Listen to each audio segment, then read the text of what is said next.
హిందూ సంప్రదాయంలో అత్యంత పవిత్రమైనవి పుష్కర స్నానాలని ఆధ్యాత్మికవేత్త గల్లా సుబ్బారావు పేర్కొన్నారు. రమణపేటలో అడబాల ట్రస్ట్ ఆధ్వర్యంలో జరిగిన కార్యక్రమాన్ని ఉద్దేశించి ఆయన మాట్లాడారు.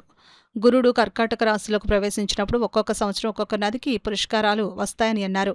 యమునా నదికి ఈ నెల 2 నుండి 13 వరకు పుష్కరాలు అత్యంత వైభవంగా జరిగాయని అన్నారు.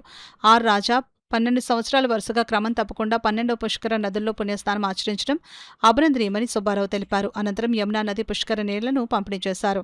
ఈ సందర్భంగా అడబాల రత్నప్రసాద్ ఆధ్వర్యంలో రాజాను ఘనంగా సత్కరించారు. ఈ కార్యక్రమంలో నిమ్మకాయల వెంకటేశ్వరరావు, సత్యనారాయణ చౌదరి తదితరులు పాల్గొన్నారు. 12 సంవత్సరాలు ఒక్కొక్క నదికి వచ్చే పుష్కరాలన్నింటినీ కూడా ఒక ఆవర్తం అంటారు.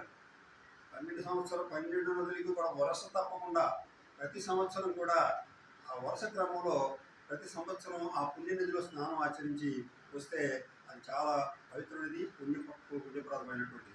అలా క్రమం తప్పకుండా మరి గోదావరి పుష్కరాలు 2015 అండి, 2015లో గోదావరి పుష్కరాల్లో రాజమండ్రిలో స్నానం ప్రారంభించి ఆ తర్వాత కృష్ణానది పుష్కరాలు తర్వాత సంవత్సరం, అట్లాగే ప్రతి సంవత్సరం కూడా మరి ఎక్కడెక్కడో బ్రహ్మపుత్ర నది, సరస్వతి నది, తర్వాత ఇంకా సింధు నది, ఇలాంటి దూర ప్రాంతాల్లో ఉన్న నదుల్లో కూడా వచ్చే పుష్కరాలకి ఆయన ప్రత్యేకించి అంత దూరం వెళ్ళి ఆ నది స్నానం చేసి మరి ఆ జలాలందరినీ మనకు అందించడానికి వచ్చారు.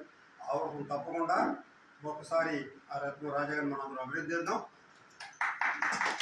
ఈ క్రమం తప్పకుండా 12 సంవత్సరాలు మరి పుష్కరం చేయడం, ఒక సంవత్సరం ఒక్క నదిలో ఒక్క పుష్కరం స్నానం చేసినా పవిత్రమైన మోక్షం వస్తుందంటారు ప్రజలు, పురుషులు. కానీ మరి ఆయన గొప్పతనం ఏంటంటే వరుసల క్రమంలో 12 సంవత్సరాలు కూడా 12 నదుల్లో మరి ఎక్కడ గ్యాప్ లేకుండా ఆవృతం పూర్తి చేశారు. ఆ పుష్కర ఆవృతం ఆయనకి పూర్తి చేశారు కాబట్టి మనం నిజంగా ఆయన్ని మనం సత్కరించుకోవాల్సినటువంటి అవసరం అంతే.